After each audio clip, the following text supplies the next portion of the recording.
Continuamos, como decimos, somos ya esta segunda parte de nuestro programa con la entrevista de hoy. Entrevista muy interesante, siempre son interesantes, sí, pero esta lleva mucho peso también. Yolanda, además nos va a sacar de duda. ¿Alguna duda? Sí, no, y con todos los cambios que esperemos que se produzcan para bien. Hoy con nuestra entrevistada yo creo que va a ser genial que nos saque de todas esas dudas.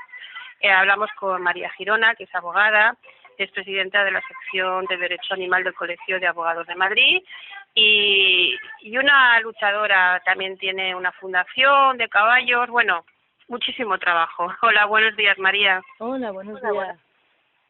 Mucho trabajo, ¿verdad? Pues sí, la verdad, mucho trabajo. Hemos empezado el año, este 2022, ya meses antes se nos había dicho, la nueva ley de bienestar animal, reforma del Código Civil. María, desde tu punto de vista, ¿no?, de tantos años luchando por el tema del Código Civil, del bienestar de los animales, ¿crees que estos cambios se van a notar? Bueno, en principio no es que sea un cambio radical, pero sí que es un punto de partida para que se inicie el resto de cambios que yo creo que a raíz de esto tienen que seguir, ¿no? Tienen que seguirle a esta ley, porque es, ya te digo, no es que sea un cambio radical, pero es más bien un principio inspirador del resto del ordenamiento jurídico, ¿no? Y así se dice en la exposición de motivos.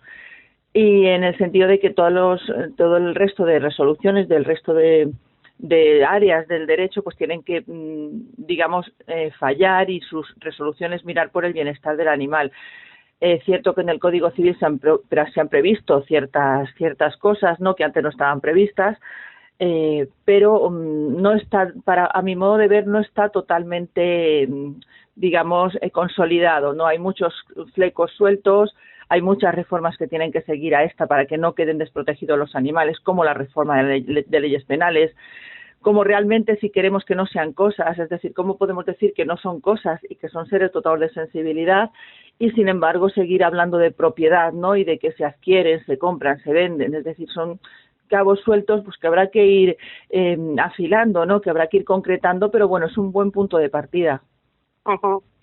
¿En qué momento vamos a notar que esto está cambiando? Quiero decir, ¿en qué momento, cuando se reforma la ley, nosotros, por ejemplo, podemos hacer la denuncia ya basándonos en esos cambios? ¿Ya está vigente o todavía eso tarda un tiempo? A ver, en vigor entró el 5 de enero. Lo que pasa es que es cierto que con anterioridad a la entrada de esta ley ya dependía mucho de la sensibilidad del juez, pues fallar de acuerdo con el bienestar del animal. Había jueces que efectivamente ya lo venían haciendo y de hecho había custodias compartidas antes de la entrada en vigor de esta ley. Y habrá otros pues que habrá que quizás recordárselo y aún así pues como el Código Civil también dice que podrán seguir aplicándoseles el régimen de cosas, ¿no?, el régimen jurídico de cosas, pues entonces ahí queda, ya te digo, queda un poco en el aire, pero bueno, seremos los juristas los que tengamos que ir apretando y luchando para que esto se aplique de verdad y que las resoluciones, tanto judiciales como administrativas, se hagan siempre en favor del bienestar del animal. Uh-huh. Hablamos animales, que generalizamos, pero realmente esto llega a pocos. Quiero decir, llega a perros, llega a gatos, luego están los perros de caza, los animales de granja, los toros.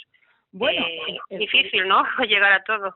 A ver, lo que no ha previsto el legislador es que el Código Civil, el nuevo, dice que los animales son seres dotados de sensibilidad. Uh-huh. Y no dice qué animales. Claro. Es decir, ahí el legislador pues o se olvidó o lo ha hecho intencionadamente para protegerlos a todos, pero claro, esto es totalmente contrario a que se quiera, por ejemplo, sacar a los perros de caza de la ley de protección que se está tramitando ahora, ¿no? Entonces, si son todos los animales, estamos en la de siempre, también los toros. Claro. ¿Qué gracia le tiene que hacer al toro entrar en una plaza? Entonces, si realmente esta ley dice que, de hecho, lo dice concretamente el artículo 333 bis, dice, los animales son seres vivos dotados de sensibilidad. Entonces, claro, esto es aplicable también a los toros. la resolución que dicte la Administración para autorizar esa corrida tendrá que velar por el bien del animal o no. Es decir, aquí, ¿qué hacemos ahora? Ya te digo, queda un poco en el aire y esto se irá concretando pues a golpe de resolución, a golpe de recurso.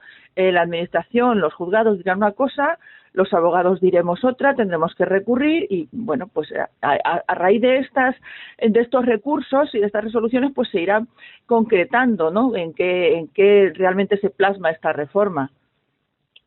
Como tú dices, esa base, pues eso, de estar ahí machacando, ¿no? Y ¿tú crees que realmente la gente denuncia lo suficiente para que eso lo veamos reflejado en los medios, en la sociedad? Porque a mí mucha gente me pregunta, pero luego se frena muchísimo para denunciar. ¿Crees que es suficiente o tendríamos que denunciar más? Hombre, cada vez se denuncia más. La verdad es que antes estaba normalizado, por ejemplo, ver un perro en un balcón, ¿no?, vivir ahí en una terraza, y ahora cada vez se denuncia más. Es cierto que las denuncias casi siempre son denuncias públicas en redes, pero cada vez más asociaciones protectoras e incluso particulares denuncian más en comisarías, denuncian más en los juzgados, se personan como acusación particular o popular, aunque ahora flaco favor nos hace el proyecto que han presentado el Gobierno de Ley de Enjuiciamiento Criminal, en el que ya las acusaciones populares prácticamente se quitan, se suprimen, y las particulares se reducen al mínimo, ¿no? Pero bueno, cada vez se denuncia más y esto es fruto de la sensibilidad de la sociedad va avanzando y estamos en Europa, es decir, tenemos que avanzar al nivel de los países que nos rodean, en los que hay legislaciones como Alemania, que tienen muchos años de cárcel para el maltrato animal.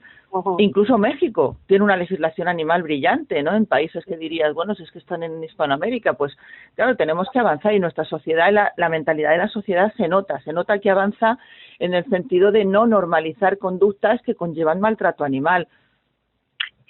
Muchas de las quejas, ¿no?, que nos llegan es que la gente dice, yo voy a hacer la denuncia, policía, Guardia Civil, Policía Nacional, y no me hacen caso.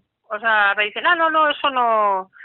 Si van, porque a ocasiones que no van, y en otras ocasiones que van, pues te dicen, no, eso no nos compete, eso no hay que hacer nada. Y la gente, claro, ante eso dice, ¿qué hago si me están diciendo que no? ¿Qué tenemos que decirles? Eso es cierto, mira, sobre todo cuando no, bueno, nosotros en la Asociación Apadevi tenemos vídeos cortitos colgados, por ejemplo, cuando no nos quieren coger la denuncia, qué hacer cuando no hay autor conocido, es decir, pues para ir orientando un poquito a la sociedad, orientándola de sus derechos, porque solo conociendo sus derechos la gente puede ejercerlos realmente, ¿no? Entonces, cuando vas a una comisaría a denunciar un delito y la policía te dice, por ejemplo, esto lo hacen mucho cuando no hay autor conocido, te dicen que si no hay autor conocido, no te cogen la denuncia. Pues esto no es legal, tienen que coger la denuncia porque la Ley de Enjuiciamiento Criminal dice que si no hay autor conocido, la policía tiene 72 horas para encontrar al autor, para hacer las gestiones o encontrar o bien al autor o bien un hilo de investigación para averiguar quién es el culpable, ¿no?, el autor. Entonces, cuando llegamos a una comisaría y no nos quieren coger la denuncia, porque también muchas veces por tema de competencia, no, esto es policía local, no, la policía tiene que coger la denuncia y luego ellos, el atestado, remitirlo a la policía competente en su demarcación, si es un pueblo, a la Guardia Civil, a Seprona, al que sea, ¿no? Entonces, si no nos quieren coger la denuncia, existen unas hojas de reclamaciones, también como en cualquier establecimiento, en el que pueden rellenar poniendo la causa de su queja, y en este caso es que no le quieren coger la denuncia. Donde sí la cogen siempre, si la persona, además de poner esta queja, siguen sin cogerle la denuncia, donde cogen siempre la denuncia es en los juzgados. Eso sí, ahí hay que llevarla escrita. Uno escribe en un papel de forma muy sencilla los hechos ocurridos, adjunta todas las pruebas que tenga, si tiene fotos, testigos, vídeos, lo que tenga, y la presenta por registro en el juzgado, o bien en decanato, o en registro, o en el de guardia, según si es una ciudad grande o pequeña, y ahí se la cogen siempre, sí o sí. Me parece muy interesante, María, lo que nos estás contando, porque es verdad que te llega siempre la misma queja, ¿no? Y nos estás diciendo de qué forma hacerlo correctamente. Nuestros oyentes espero que estén cogiendo lápiz y papel, apuntando, porque hay cosas que a uno se le escapan, a lo mejor se le olvidan, pero que María nos lo ha explicado muy bien. Otra de las cosas que la gente también está preguntando es el tema del DNI. ¿Mi perro o mi gato tiene que tener DNI? ¿Es obligatorio? Esto no ha entrado en vigor. Esto es una de las propuestas que van dentro de la ley administrativa estatal que está en está en tramitación, que se ha paralizado por el tema de que parece ser que el gremio de los cazadores pues lo ha paralizado porque pretende excluir a los perros de caza, entonces esta ley está paralizada, y lo del DNI es una de las propuestas que van incluidas en esta ley, entonces no ha entrado en vigor. Y tampoco es cierto esto que está corriendo por ahí, de que ahora ya no pueden denegar en los alquileres, en los pisos de alquiler, que haya animales y demás. Esto no ha variado, es decir, el derecho de propiedad no ha variado, y si una persona tiene un piso en propiedad y quiere alquilarlo, el contrato de alquiler se rige por el derecho privado. Es decir, que yo puedo en ese contrato de alquiler establecer que no haya perros, que no haya gatos, que no haya niños, que no haya pues, lo que sea, ¿no? Que no se pueda tocar el tambor, claro, que no se puedan clavar clavos en esta pared, en la otra sí. Es decir, eso lo puede establecer igualmente el contrato privado de alquiler. Es decir, están corriendo por ahí muchas informaciones que no son ciertas. Sí, es verdad que lo he leído. Sí. Otro de los temas que además he estado leyendo lo que estáis trabajando y muchísimo y dándole información porque creo que no se daba exactamente, es el tema de las perreras, ¿no? De las eutanasias que se hacen en las perreras, que muchas de ellas son ilegales. Cuéntanos, María. Bueno, esto es ilegal desde hace mucho tiempo. A ver, existe una ley estatal que es el Código Penal, ¿vale? Es una ley orgánica estatal, y como en la jerarquía normativa de leyes es la ley que está por debajo de la Constitución, es decir, está la Constitución dentro del ordenamiento jurídico interno de España, está la Constitución y luego las leyes orgánicas, luego las leyes ordinarias y de ahí para abajo. Entonces, como ley orgánica que es estatal y además tiene un rango muy elevado, ¿no?, en la jerarquía normativa. Bueno, entonces cualquier ley con rango de mera ley, ya sea autonómica o estatal, está por debajo del Código Penal. Aparte que cuando un hecho puede constituir un ilícito civil o un ilícito administrativo o un ilícito penal, siempre es preferente, o sea, la vía penal paraliza todas las demás. Entonces, es preferente la aplicación del Código Penal en el sentido de que, por ejemplo, llega un animal a una perrera y si la ley autonómica dice a los 20 días se podrá sacrificar por causa de aforo, por ejemplo, porque hay muchos perros en esa perrera o muchos gatos, ¿no? Bueno, pues eso, si el animal está sano, eso es ilegal, eso es delito. ¿Por qué? Porque el Código Penal dice que el que maltratare o causara la muerte de un animal será castigado por el artículo 337, ¿no? De forma injustificada. Entonces, ¿qué es a efectos penales, qué es justificación para matar a un animal? Pues a efectos penales la justificación para poder matar a un animal es que esté enfermo con una enfermedad irreversible, grave y que le cause sufrimiento, porque hay enfermedades irreversibles con las que el animal convive y tiene calidad de vida. Bueno, claro, tiene que ser una enfermedad que le cause sufrimiento, o bien que sea un animal agresivo y cuya agresividad sea irreversible, es decir, que no tenga cura con un etólogo. A estos dos supuestos tienen que acompañar los correspondientes informes veterinarios o de etólogos, o bien por la aplicación de las eximentes comunes a todos los delitos, por ejemplo, la defensa propia, ¿no?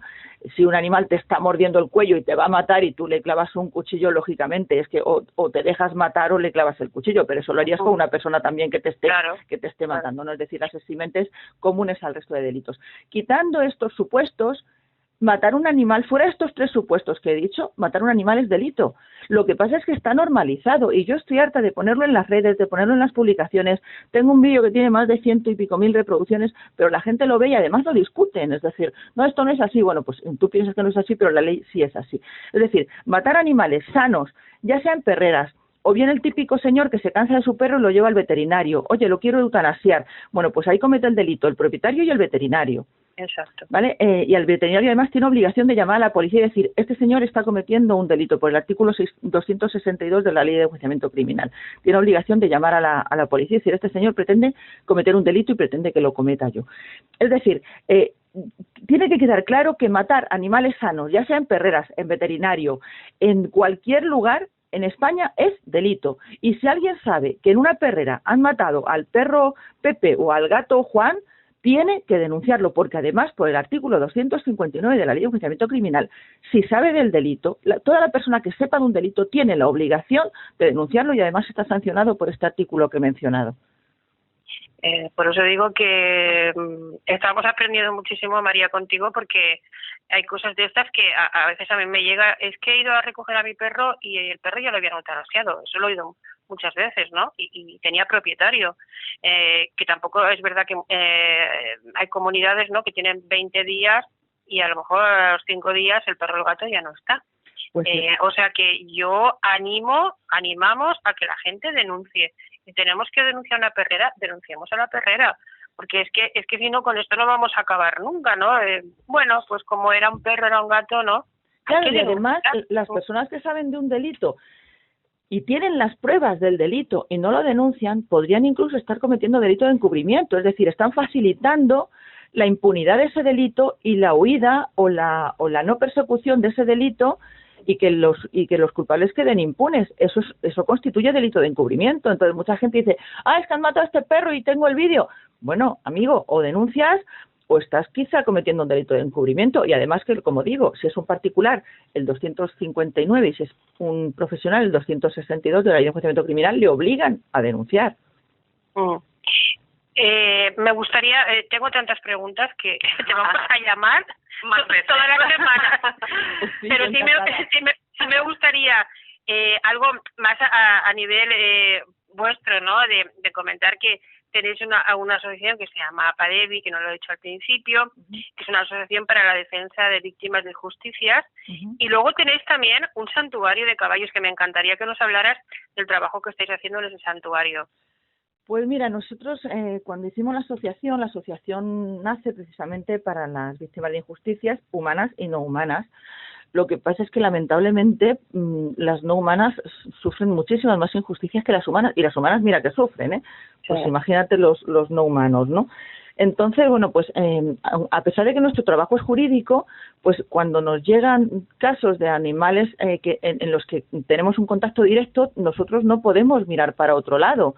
Entonces, eso nos ha pasado pues con la perrita Estamora, con tantos y tantos que sacamos de perreras que nos llegan de forma directa, le ves la cara en la foto y dices, pues los saco, ¿no? Y los tenemos en casas de acogidas o cuidamos colonias felinas, y eso no era nuestro trabajo al inicio, ¿no? Porque nuestro trabajo, como digo, es jurídico y tenemos pues más de 80 casos penales con los gastos que ello conlleva, con el trabajo que eso conlleva, los desplazamientos, las fianzas, procuradores, unos gastos brutales y un trabajo, porque el trabajo de la defensa jurídica de los animales es brutal en los juzgados, es brutal porque cualquier delito, una estafa, una violación, un robo con violencia, va solo, el fiscal acusa y el procedimiento pues ahí avanza, ¿no?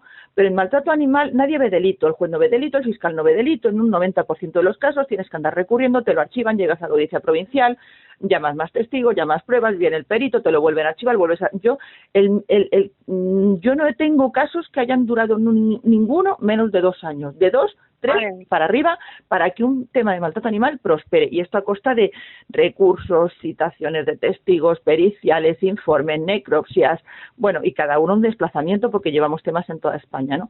Entonces, bueno, a pesar de todo este trabajo, como te decía, llegó a nuestras manos, entre comillas, una yegua pues que estaba maltratada, ¿no?